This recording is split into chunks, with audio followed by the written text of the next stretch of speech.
Look, this might sound weird or confusing, but two of the biggest problems that we have is that the used RV market is really screwed up, and the lenders, the people that allow us to borrow money for travel trailers and toy haulers and fifth wheels and motorhomes, etc., they technically are in charge of this market.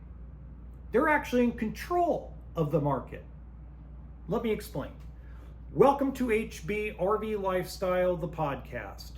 I'm the host, John Levingston, aka the Honey Badger, here to give it to you straight and transparent about the RV business, as well as some other things. Now, I know when you're watching this, May the 4th has already passed, but I'm still a big, huge Star Wars fan and always will be, except for a couple of movies and TV shows, but we won't get into that. Right now, we are sitting in one of the weirdest markets I have ever been a part of. I've been in this almost 17 years, and I've seen the used RV market be both beautiful and a cesspool at the same time. Okay? Now, what's really going on is we're starting to see a lot more COVID-19 units. People that bought in 2020, 21, and 22, back when they paid maximum price for used and new, either private party or dealer. You paid all the money plus some for everything, trucks, cars, houses. You overpaid for everything that you bought during the COVID-19 lockdowns and crisis. Okay? I know some of you are getting mad at me over the air quotes, but let's face it, 2022 wasn't necessarily a crisis, but we still spent like stuffed pigs. All right. That being said, a lot of those people have come to market to start selling their travel trailer, their fifth wheel, their toy hauler. And a lot of them spent $100,000, $150,000, $200,000 on the rigs, and now they're like, all right, so I spent 200 grand on this motorhome. I should be able to get 150 out of it. And then they find out that a bank is only going to lend 80,000 on it, or 85 grand. And they go through the roof. I'm not losing that much money. Are you kidding me? I still owe $194,000 on it. I get it. Totally understand that. I really do. I would feel the same way. See, I was a little lucky. I bought the Honda Santa Fe that now is gone, and Lord have mercy, died a beautiful death in a lot of respects. I bought it in December of 19. If I waited till April or May of 2020 to buy that car, I would have paid double what I paid in December of 19. I watched my mother, I love her to death, but I watched my mother sell her house in Lake Elsinore, California for 120% more than what she bought it for in 2012. And then went and paid $400,000 more for a 20-acre piece of property and a fixer-upper house than what that house sold for in June of 2018. And now, I know darn well my mother won't admit it because she's going to retire there and she's not ever going to move. That's her house. She's got a low, stupid interest rate of like 2%. Her payment's stupid low. But I know she's underwater in that loan. And that's going to be a common theme that we're going to see in everything from real estate to cars to trucks to boats to RVs. And all we're going to see is this BS that everybody, because remember, it was all big. I'm waiting till after COVID because these people are going to get sick of them and we're going to be able to buy them for pennies on the dollar. I heard that for years. And now those people have come on the market to sell their unit, but they're not selling them for pennies on the dollar of what a bank will finance it for. They want way more than what a bank's going to finance it for. Why? Because a lot of them can't see themselves losing that much money. And for those of you that have the title in hand because you paid cash or paid it off early, the same thing. You're like, wait a minute. I spent $120,000 on that travel trailer or that fifth wheel, and it was used or new or whatever in 2021. I'm not giving it away for 30 grand 5 years later. I'm not taking 75% depreciation plus tax and license. So I get it. It's not like I don't understand why you're saying it or why you believe it. But the lenders are in control of the industry. And the lenders have chosen to tighten their belt. They have. Now, this is also a positive thing because it basically is a backtrack of where we were in about 2016, 2017. We're at the point where new depreciates more like it did during the 2010s than what people that bought during COVID are experiencing today.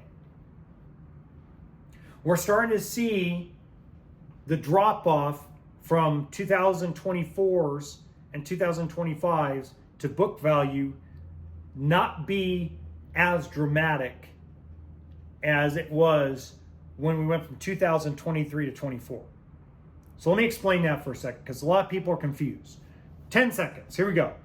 Well, probably a little bit longer than 10 seconds, but in August of 2022, the RV industry almost came to a dead halt. Too much inventory, too much overpriced inventory. So the prices went down on new and the values of used went down. But the difference figure never changed. I talk about that in depth in season 4 and 5 of the podcast. Okay. In spring of 2024, that went from the difference figure hasn't changed to used just took a shit. Like overnight. It was like I woke up March 1st and everything lost 35% of its value. Like wholesale, bam. It was like a drop. Like I never seen that. And I was around in 09 for the RV industry. I wasn't around during 08, so I didn't see that initial thing. But I always saw, I never seen anything like it. I went and saw stuff that I had in stock that we bought 2 months earlier, lose 35% of its value, and we just bought it from the auction. One piece we bought for $3,000 back of wholesale book, and in 2 months later, the dealership was underwater $7,000 on that frickin' rig. It would happen like that quick. And then it's just done nothing but go down. It's not going up, it's going down. So every day you wait to sell a rig, whether you're a dealer, whether you're a private party, whether you're trading in, whether you're selling yourself, every day you wait and don't sell it, it loses value. Now, it's only worth what people are willing to pay. Let's explore that for a second, because that's a great comment, a great statement, and understandable. It is estimated in 2026 that over 9 out of 10 consumers that buy an RV have some sort of traditional RV financing. Whether it's through their own credit union, they seek their own online financing through a third-party vendor, or they did it at the dealership. Now, that is more than what was estimated in 2025, and that's way more than was estimated in 2024. So you have fewer and fewer cash buyers out in the market today. So when you have a motorhome that's pristine, clean, low mileage, looks fabulous, and you're selling it for 57 grand, but a bank is only willing to lend $30,000 on it, and 9 out of 10 people are going to finance the unit, How are you going to sell it? Do you really think people put $30,000 cash down on a $57,000 to $60,000 unit? Not typically. I'm not saying it doesn't happen, but for the most part, in my experience, over almost 17 years and thousands of RVs sold, typically somebody that's got that kind of down payment is buying something new, newer, and more expensive. Usually those folks are buying something between $120,000 and $240,000 to $250,000. Unfortunately, that's a fact of life. People that are buying a $50,000 to $60,000 motorhome typically are putting between $5,000 and $10,000 down.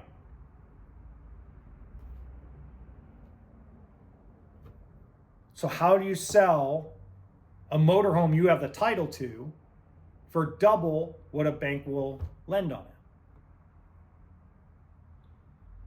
So you might have 50 people that come up to you and are willing to pay the 57 grand, but when they go get the money from their credit union or the lender, they're like, I'm not doing it. The value's not that. The value's not like that. All right, now I'm going to play devil's advocate for just a minute here. The catch to everything I just said is that older RVs cannot be traditionally financed. They mainly need to be cash deals, personal loans, 401k, etc., etc. Okay? Now we're talking about 2006 Winnebago motorhomes, 2004 Beaver diesel pushers, 1996 Lance campers, 1970s Airstreams. These are all units that you're absolutely right. There's a perceived value that has nothing to do with the book. But those are cash-only deals, a lot like classic cars, a lot like old antique furniture, a lot like marble stone statues. There is a perceived value by the consumer and the seller, and it's all cash. There's no real borrowing, not in the traditional sense. So when someone tells me in the comments that, well, it's only worth what people are willing to pay, you are exactly right for people that only pay cash. So if you're only targeting cash buyers, you're only targeting 1 out of 10 people that knock on your door.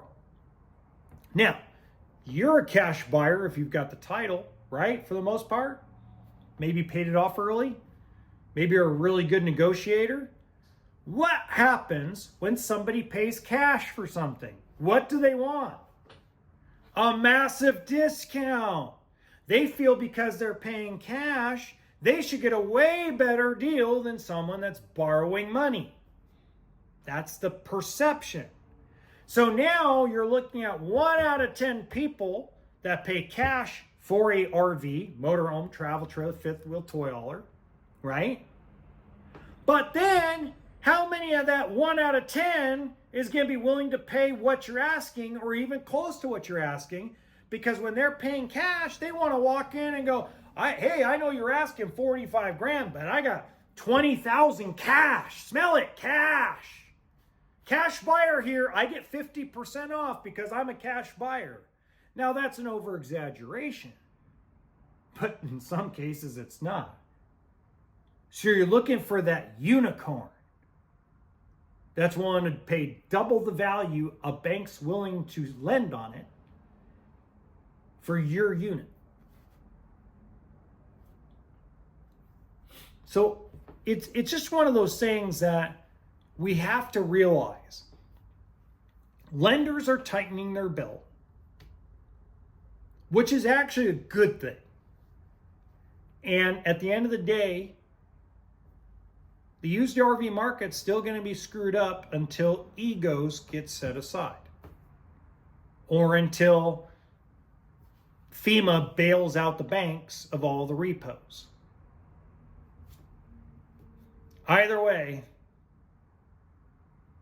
it's going to be a while Until next time, remember RV always stands for toolkit and sense of humor.